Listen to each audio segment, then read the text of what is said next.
In this video, we're going to look at a couple of logarithms that are very, very often used in the real world. The first one is the common logarithm.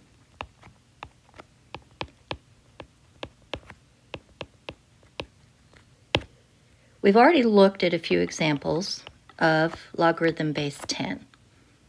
Let's say I have logarithm base 10 of 100, and leave a space in between because we're going to come back and see something here in a minute. Logarithm base 10 of 1,000. So I want you to go ahead and evaluate both of those logarithms. Pause the video for a moment and write down what each of those logarithms is equal to.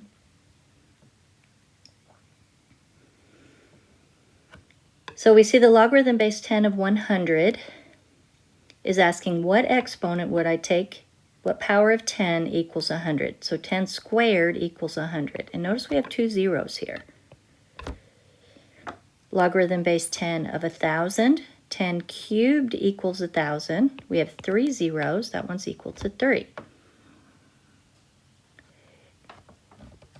If we have a function that is logarithm base 10 of x, that logarithm is used so frequently that it's given its own name.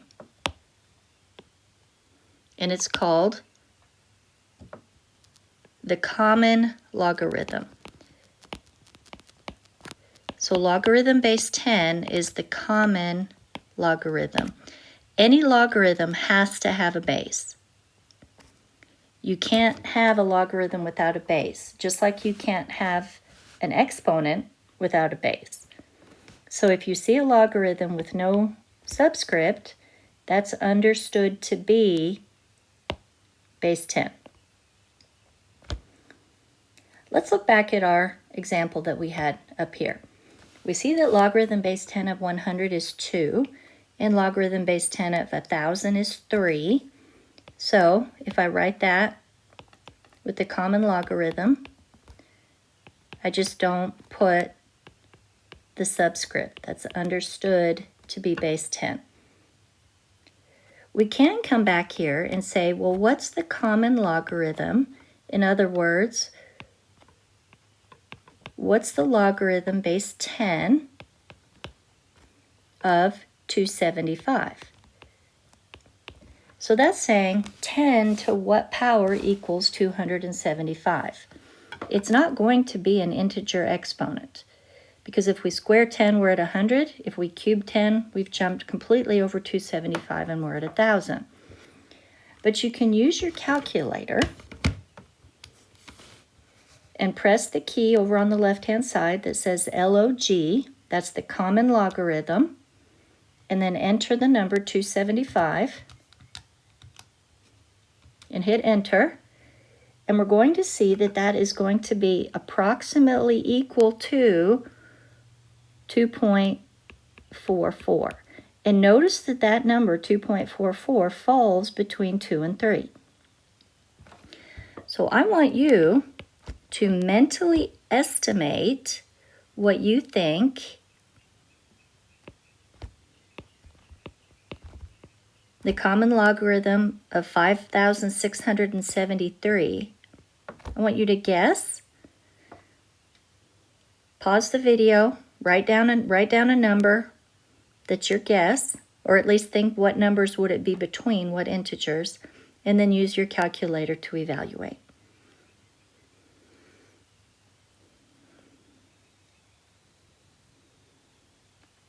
Okay, so my thinking is that 5,673 is between 1,000 and 10,000. 1,000 is 10 cubed, 10,000 is 10 to the 4th power, so the common logarithm of 5,673 is going to be some number between 3 and 4. And when I evaluate that on my calculator, I press the key, the log key. I press 5673, enter, and I see that that is approximately equal to 3.75. It's an irrational number, so it keeps going forever without repeating. So I'm just rounding to the hundredths place here. Notice on the common logarithm key on your calculator, if you have a TI graphing calculator and on many other calculators as well, notice that the second option on LOG, if I draw my little key here, the second option is 10 to the x power. So the exponential form and the logarithmic form are together on the calculator to help you remember which one is base 10. Let's look at another useful logarithm. And this one is the logarithm base E. We've talked quite a bit about base E when we looked at exponents and when we looked at graphing. And we're going to see when we get to our applications that base E is the base we're going to use when we do continuous growth modeling. And again, we'll talk more about that when we get to the exponential applications. So logarithm base E is also given its own name, and it's called the natural logarithm.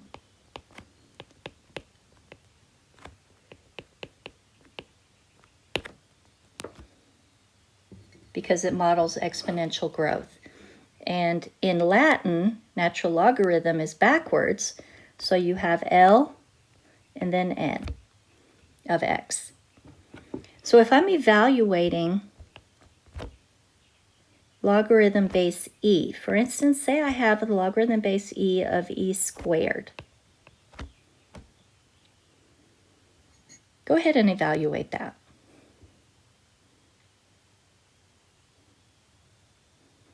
This is saying E to what power equals E squared.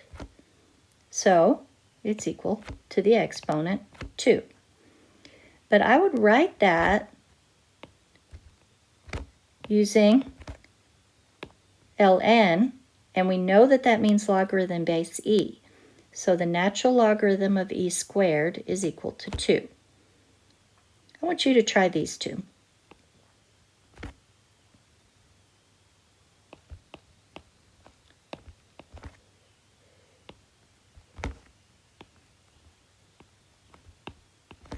Let's say 3. Let's do 3 of these. And remember, as soon as I see the ln, the natural logarithm, I know I'm talking about base E, so I'm saying E to what power equals my argument in each case. Pause the video and do those 3 problems.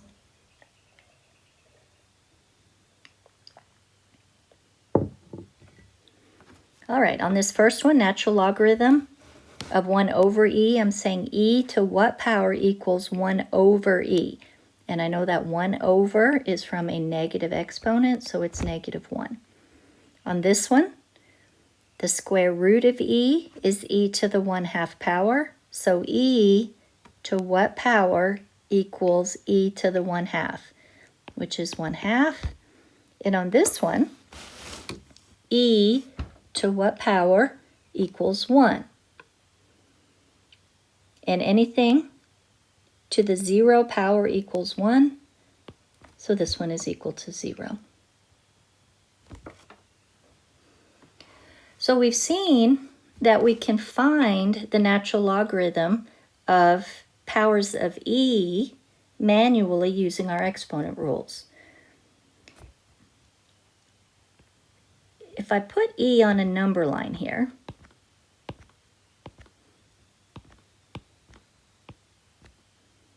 remember that E is approximately equal to 2.72. So if I put E on my number line here, here's where E is. And we saw that the natural logarithm of E, Actually, we didn't do that one. Let's do natural logarithm of E. I want you to write what natural logarithm of E is. E to what power equals E? And we see that that's 1. E to the first power equals E. So if I took the natural logarithm of E, that's going to be equal to 1. But we can use our calculator to find the natural logarithm of any positive number. So let's try the natural logarithm of 2. We press ln, capital Ln on our calculator. We press the number 2, we press enter, and we get that that's approximately equal to 0.69. Which makes perfect sense. If E is here on the number line, and the natural logarithm of E is 1, I'm saying E to what power equals E. E to what power equals 2 is going to be a number slightly smaller than 1. You find the natural logarithm of 100 using your calculator.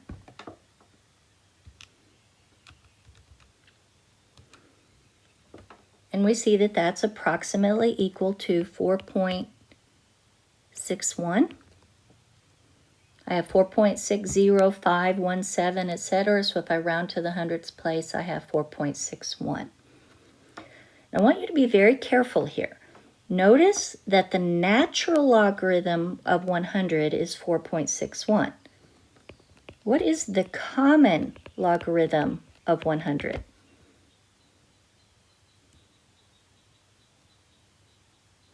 And remember that is 10 to what power equals 100? So it's equal to 2. So the base is very, very important.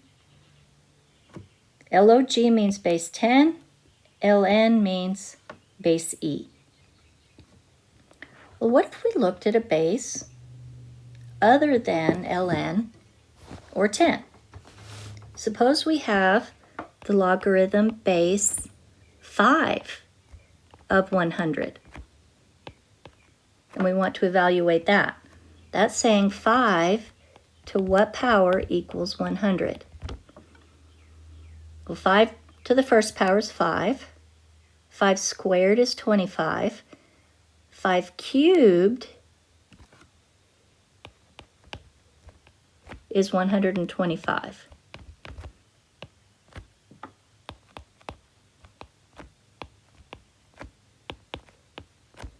So the logarithm base 5 of 25 is 2. The logarithm base 5 of 125 is 3. So we're going to see that the logarithm base 5 of 100 is going to be some irrational number between 2 and 3. We can use our calculator to evaluate that using something called the change of base theorem. And what the change of base theorem tells us is that if I have a logarithm of any base of some number, that's going to be the ratio of some other base of the argument over the logarithm of that same base, C, of the original base. And I know that really doesn't make a lot of sense to you, but what we're going to do is we're going to use a logarithm of some other base that we can evaluate with our calculator. So we can either use the common logarithm or the natural logarithm.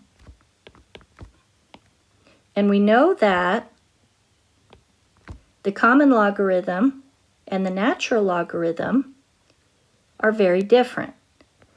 But what we're looking at here is the ratio of the logarithm of the argument over the logarithm of the base.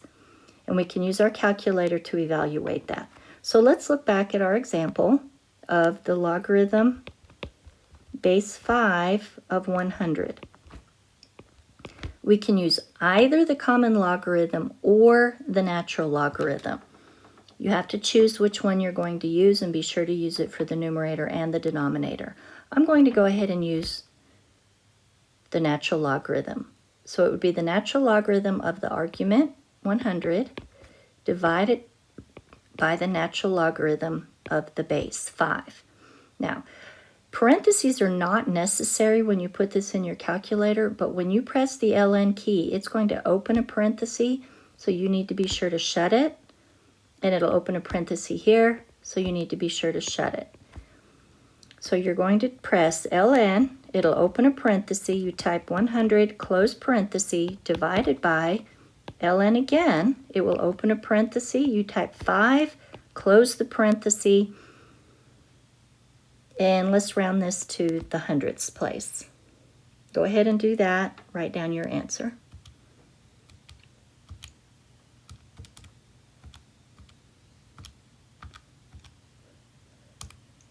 And we get rounding to the hundredths place, we get 2.86, which is exactly what we expected, to have a number somewhere between 2 and 3. You go ahead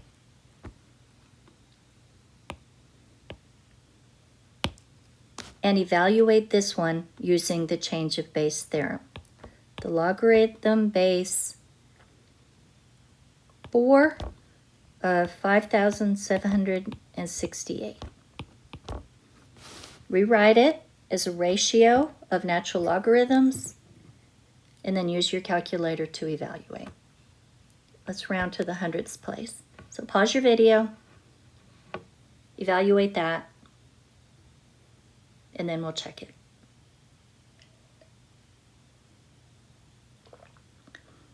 All right, so I see that that's the natural logarithm of 5768 divided by the natural logarithm of the base 4, and I plug that into my calculator. This is actually exactly equal to this, but it's approximately equal to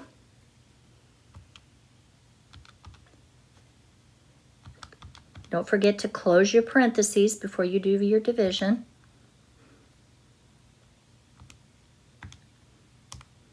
And I get approximately equal to 6.25.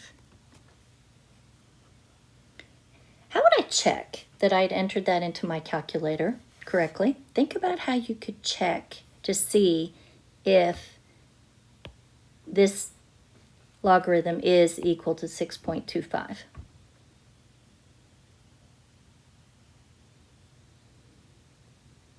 And there's two ways you can do it. You can think about 4 squared, 4 cubed, 4 to the 4th, and see where the 5768 falls. Or you could plug in on your calculator 4 to the 6.25 exponent, 4 caret 6.25, and I get 5792.6, which is not exactly the number that I had, but it's pretty close. And the difference here is because of rounding error when I rounded the 6.25.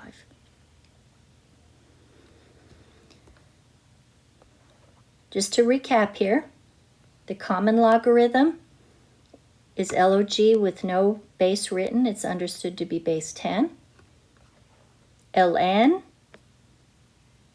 is base E, and then I can evaluate any logarithm of any base using the change of base theorem.